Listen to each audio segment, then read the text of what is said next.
नमस्कार, आप देख रहे हैं हमारा खास कार्यक्रम जन जन की आवाज़। आज बात करते हैं भारत के लोगों के बारे में, आम जनमानस की राय। काफ़ी लोगों की राय समाज से जुड़ करके हमने जो पाया देखा, एक आम आदमी कितना परेशान हो सकता है, इस बात से अंदाज़ा लगाया जा सकता है कि किस तरह से हमारी कानून व्यवस्था है, न्याय व्यवस्था है।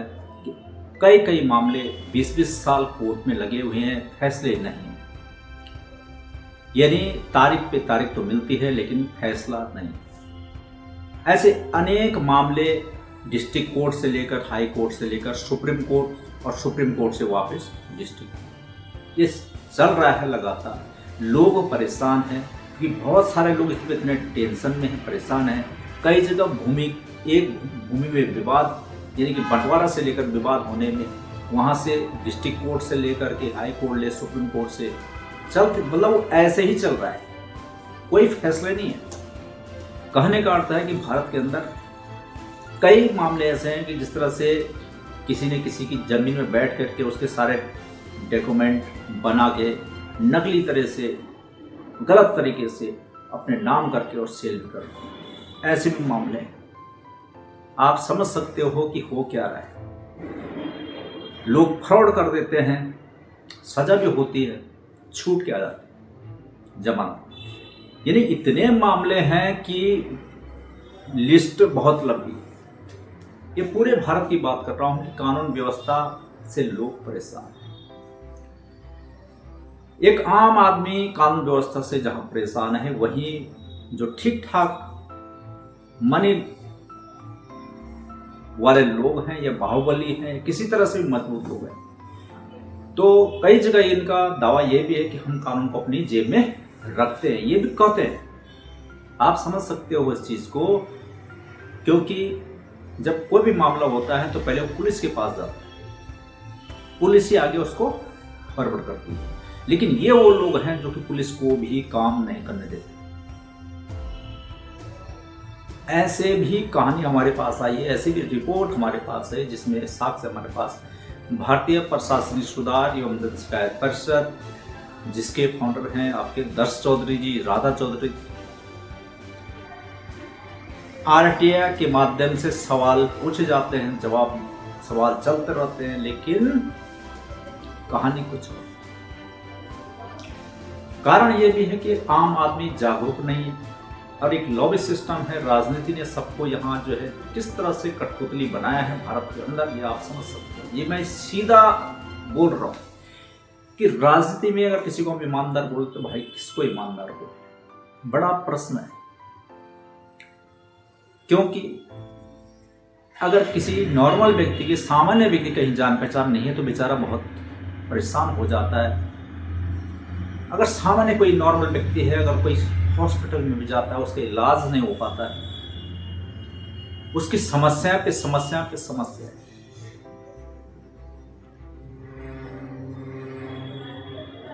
हमसे आबादी में चाइना, आपको पता है कि भारत से आबादी में चाइना आगे है। और एक समय वो भी था जब भारत आज़ाद हुआ था। आप सोच सकते हो कि हमारे जो आबादी थी भारत की, वो 33-34 करोड़ के आसपास थी, ज़्यादा आबादी नहीं। यहाँ की आबादी 2025 में 1.5 अरब से ऊपर है भारत की। हमारे घटिया कानून की वजह से यहाँ पर कोई भी आता है और बस जाता है। यानी कि भारत की नागरिकता लेना बहुत आसान। ये वो देश है जिसमें धरती की पूजा होती है, स्त्री की पूजा होती है, और ये वही देश है जहां पर एक स्त्री, मां सीता के अपराध में रावण को, पूरी लंका को जला दिया गया पर वो हनुमान। आप सोच सकते हो इस। दूसरे नंबर पे बात करते हैं तो द्रौपदी, एक स्त्री के चक्कर में महाभारत हो गई। लेकिन आज स्थितियां ऐसी हैं कि यहां रावण से बढ़कर लोग हैं और आराम से घूमते। यानी प्रश्न ये उठता है कि समाज के अंदर ये इतना समय होने के बावजूद भी आजाद भारत, लोग बोलते हैं कि हम आजाद भारत, आजादी का वर्ष मना रहे हैं, लेकिन ये कहीं ना कहीं मैं ये बोलता हूं कि जब आजादी उसको बोलते हैं जिसमें लोगों को न्याय व्यवस्था ठीक हो, लोगों को शिक्षा का व्यवस्था ठीक हो, स्वास्थ्य की व्यवस्था ठीक हो, आदमी वो फ्रीडम है। आज फ्रीडम नहीं है, इंसान दबाव में जिंदगी जी रहा है। जो सामान्य व्यक्ति है वो बड़ा ही, उसके साथ न्याय नहीं है। अगर किसी के साथ कोई अपराध हो रहा है, वो किसी पुलिस थाना में जाता है तो पुलिस कंप्लेंट नहीं करती। उसका रीजन क्या है? क्योंकि मामले इतने होते, संगीन होते हैं, किसी बड़े तबके के लोग होते हैं, तो पुलिस भी कुछ नहीं करती। अगर ज्यादा बड़ा क्राइम कर ले तो हद से हद वहां से उसको जेल या कोर्ट तक ले जाएंगे। उसके बाद उसको पता है कि आराम से हमको जमानत मिल जाएगी। तो मित्रों, ये समझ सकते हो आप कि जो भारत की स्थितियां हैं वो बहुत ही गंभीर है। हमारा एक ही मिशन है कि शिक्षा, स्वास्थ्य, इस पे काम करना बहुत जरूरी है। रोजगार पूरक शिक्षा पे काम करना बहुत जरूरी है। साथ में आके कानून व्यवस्था, भारत की जब तक कानून व्यवस्था नहीं बदलेगी, सरकारें कोई भी हो, जो आज इस समय भारत जो 2025 का भारत है, इसमें हम प्रधानमंत्री मोदी जी, जो कि वर्ल्ड के अंदर सम्मानित हैं, लोग उनको, उनके फॉलोअर हैं, योगी आदित्यनाथ, पूरी दुनिया जानती है उनको किस तरह के मुख्यमंत्री हैं, ऑन द स्पॉट गलत को बर्दाश्त नहीं करते, ऐसे मुख्यमंत्री हैं। और हर आदमी की अगर कोई उनके पास या उनके पास कोई सूचना होती है तो तुरंत कार्रवाई होती है, ऐसे मुख्यमंत्री है। लेकिन कानून व्यवस्था से वो भी लाचार है। भारत की जो कानून व्यवस्था है सब लाचार है महोदय। तो मैं आम जनमानस को कहता हूं कि आम आदमी से देश चलता है। यदि हम टैक्स पेड वाले सब लोग हैं, इसकी टैक्स से जो सरकारें चलती हैं वो टैक्स के पैसे चलते सर, जनता के टैक्स से जो है सरकारें चलती। तो कानून व्यवस्था क्यों नहीं बदली जा सकती? कठोर कानून व्यवस्था क्यों? एक रेप करके भाग जाता है, जमानत हो जाती है सर, आराम से। ऐसे बहुत सारे मामले हैं जहां पर महिला चीरहरण होता है लेकिन आराम से उनको जमानत मिल जाती है। साक्ष्य आप देख सकते हो, हम सोशल मीडिया, न्यूज चैनलों में लगातार देख, हम फॉलोअर बन रखे हैं इनके भाई। आम जनमानस जो है टीवी देख रहा है, मोबाइल पे देख रहा है, न्यूज चल रही है, हम इसी के फॉलोअर बने रहेंगे क्या? सवाल ये है, कब तक ऐसा चलता रहेगा? देश को बदलने के लिए हमारी हर व्यक्ति की आवश्यकता है, हर व्यक्ति को आगे आना पड़ेगा, क्योंकि एक मिशन बनना बहुत जरूरी है। धरना प्रदर्शन से कुछ नहीं होने वाला, क्योंकि सब के सब जो राजनीतिक लोग हैं ये अपने आप में बहुत ही मजबूत स्थिति में है। ध्यान रखना दोस्तों, क्योंकि अगर राजनीति में बोले तो हम किसको ईमानदार बोले। यहां श्री उत्तर प्रदेश के सीएम योगी आदित्यनाथ, जो कि एक ऐसे शख्सियत है जो कर्म धर्म सब कुछ मानते हैं और जिनको हम ऐसे व्यक्ति को सलूट करते हैं, क्योंकि उनका जो कार्य प्रणाली है स्पष्ट है, साफ है। हम जो अच्छा है उसके लिए कभी ये नहीं बोलेंगे। भेदभाव, हर व्यक्ति हमारे लिए महत्वपूर्ण है, हर व्यक्ति देश के लिए महत्वपूर्ण है। लेकिन जब तक कानून व्यवस्था में परिवर्तन नहीं होगा, कठोर कानून नहीं बनेगा, तब तक पॉसिबल नहीं है। क्योंकि कोई जो है बाहुबली है, कोई राजनीति से जुड़ा व्यक्ति है, उसके लिए कानून व्यवस्था जीरो नहीं हो सकता। एक आम आदमी की सुनवाई होती नहीं है, होती है तो एक आदमी की जिंदगी अगर एक बार फंस गए तो वो बस कोर्ट कचहरी में नापता रहता है। तो देश का कानून ठोस होना चाहिए।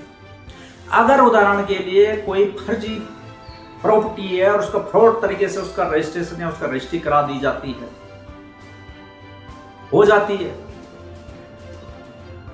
तो यदि अगर पता चलता है कि इस फ्रॉड में वकील भी शामिल है तो भैया सजा का हकदार तो जालसाजी कहीं वो, भ्रष्टाचार कहीं वो, सब लपेटे में आने चाहिए। तो इसका हमारा एक ही बोलने का अर्थ एक है कि भारत के जो लोग हैं, अगर जहां तक मेरी आवाज पहुंच रही है, इसमें हमारा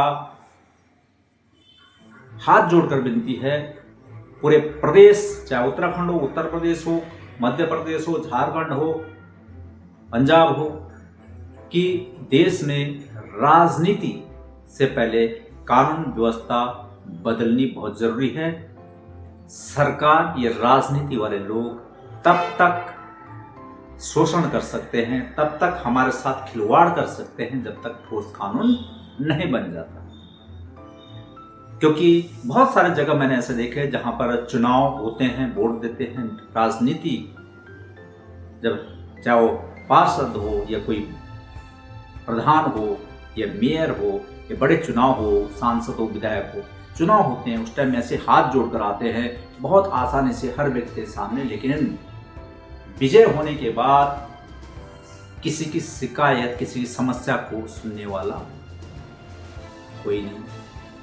तब पत्र व्यवहार के द्वारा आप लगे रहो, कुछ नहीं होने वाला, क्योंकि फिर काम वही होता है जो ठीक ठाक उनके पहुंच पे होता है, जिससे कुछ फायदा हो। तो देश की जनता से सिर्फ एक अपील है कि इस आवाज को बुलंद करने की आवश्यकता है, जरूर है, जरूरी हो चुका है, क्योंकि नहीं तो आने वाला अब 2047 तक, क्योंकि 80 करोड़ लोग अभी तक जिनको फ्री का राशन दिया जा रहा है, आप समझ सकते हो इस चीज को। 1.5 अरब की जनसंख्या में 80% लोग, 80,000 लोग जो है फ्री का, 50% से ऊपर ही जा रहा है, बल्कि फ्री का राशन, यानी गरीबी रेखा के नीचे। तो इस देश के अंदर क्या चल रहा है? तो कानून व्यवस्था ठोस होगी तो कोई भी गलत चीजों से डरेगा भाई। गलत करने से पहले डरे। जैसे अन्य देशों में आप चाहे कोई इस तरह से, कोई यहाँ हमारे भारत देश धर्म से, जाति से इस तरह से आंदोलन चलते हैं यहाँ पे, हम बोलते हैं हम देश के अंदर सिर्फ एक इंसान है भैया, एक कानून होना चाहिए, सभी धर्मों के लिए एक ही कानून होना चाहिए। जिसको भारत के अंदर रहना है उसको वो रूल फॉलो करना पड़ेगा। हमारा रूल देश के अंदर अगर रहना है तो भारत के रूल्स फॉलो करने पड़ेंगे। जब हम बाहर जाते हैं तो हमें उनके रूल फॉलो करने पड़ते हैं, अन्य कंट्री के रूल फॉलो करना पड़ते हैं। तो जो भारत के लोग हैं, जो यहाँ जिनका शुरू से लेकर जो यहाँ पर रहे हैं और उनके लिए आज इतने परेशानी झेल रहे हैं, अदर स्टेट से, जैसे उत्तराखंड है, उत्तराखंड से बाहर से आए हुए लोगों ने यहाँ होटल्स, यहाँ जो अपना कारोबार बना दिया है, सब कुछ किया है उत्तराखंड के अंदर, लेकिन उत्तराखंड के लोग ही जो है पलायन पे मजबूर। आखिर क्यों ऐसा हो रहा है? अगर हमें स्टेट बताना, अगर उत्तर प्रदेश स्टेट है, वहां के लोगों को, अधिकतर लोगों को वहीं रोजगार मिल जाए, इजी होगा। उत्तराखंड के लोगों को अगर अधिकतर जो है वहीं उस चीज को, सबको ही सरकारी नौकरी तो नहीं मिल सकती है देश के अंदर। हर व्यक्ति को सरकारी नौकरी नहीं मिल सकती है। हर व्यक्ति IAS नहीं बन सकता, हर व्यक्ति PCS नहीं बन सकता, हर व्यक्ति पुलिस में नहीं जा सकता, हर व्यक्ति आर्मी में। ये समझने वाली बात है हमें, ये लिमिट है। लेकिन कम से कम ऐसी शिक्षाएं हो जो रोजगार पूरक व्यवस्थाएं बनानी पड़ेंगी, सरकार इसलिए होती है। तो मेरे 3 प्रश्न हैं। एक, शिक्षा, पूरे देश के अंदर एक शिक्षा होनी चाहिए, और उस शिक्षा में भी जो शिक्षा वो होनी चाहिए जो हमारे लिए भी काम आए और समाज के लिए भी बेहतर हम कर सके। यानी शिक्षा रोजगार पूरक होनी बहुत जरूरी है। दूसरा है स्वास्थ्य। स्वास्थ्य हर व्यक्ति की डिमांड है, उसकी अधिकार क्षेत्र है। तो स्वास्थ्य के लिए क्या है, सरकार जो है अपने हॉस्पिटलों को ठीक करे, अच्छे हॉस्पिटल, अच्छे चीजों को डेवलप करे। आज 90% एक इलाज कराता है व्यक्ति, एक डॉक्टर से के पास जाता है, एडमिट होता है, या हॉस्पिटल से कोई अगर किसी को कोई दिक्कत है तो दूसरी बीमारी स्टार्ट हो जाती है। बहुत सारे मामलों में बहुत अच्छी तरह से वाकिफ और बहुत अच्छे तरीके से मैंने जाना कि कैसे लोग जो है, हर तीसरा व्यक्ति जो है बस हॉस्पिटल तक सीमित। और तीसरे नंबर पे जो बीमा कंपनी है उसका भरपूर फायदा उठा रही है, क्योंकि आम जनमानस को पता है कि यार सरकारी में तो इलाज होना नहीं है। तो भैया ऐसा है कि कहीं मालूम चला कि ज़्यादा लंबा बिल होगा तो इंश्योरेंस कराए हो, तो अपना हेल्थ इंश्योरेंस करा के रखना है। सोचिए आप, यानी एक आम आदमी हेल्थ इंश्योरेंस हो गया, गाड़ी का इंश्योरेंस हो गया, आपका घर का इंश्योरेंस, कारोबार का इंश्योरेंस, फैक्ट्री का इंश्योरेंस, दुनिया भर का चक्कर में तो इंश्योरेंस कंपनी को देना पड़ता है सरकार की। तो बहुत बड़ा गेम है, इसको सरकार को थोड़ा सा इस पर गौर करना पड़ेगा। भारत तब उन्नत होगा जब भारत के जड़ों को मजबूत किया जाए। जड़ें कौन है? किसान है। जड़ें कौन है? आम आदमी है। जड़ें हैं सारे। अगर कोई कंपनी है, कंपनी में जो मालिक है, मालिक अगर उदाहरण के जो वर्कर ठीक काम नहीं करे तो मालिक क्या कर लेगा? इसलिए मैनेजमेंट होता है सर राजनीति में, विधायक है, मंत्री है, प्रधान है, पार्षद, कोई भी नेतृत्व हम उसका अधिकार मानते हैं कि नेतृत्व अच्छा होना चाहिए, और वो तभी हो पाएगा जब कानून व्यवस्था दुरुस्त होगी, लोगों में भय होगा कानून का। आज समस्या ये है कि कोई किसी का रेप कर रहा है, उसको पता है, अपराधी को पता है ज्यादा से क्या होगा, जेल होगी, जेल के बाद जो है मैं अपना छूट जाऊंगा, और हो ये रहा है। एक आम आदमी अपने केस के लिए 10 साल उस टेंशन में जी रहा है, जो साधारण व्यक्ति है। तो ये नहीं होना चाहिए। इसलिए देश के कानून में को बदलने की सख्त आवश्यकता है, इस पर विचार करने की आवश्यकता है, आम आदमी को विचार करने की आवश्यकता है, और वो बहुत जरूरी है। फिलहाल मैं आज के लिए इतना ही, फिर मिलेंगे दोबारा आपको और अन्य जानकारी।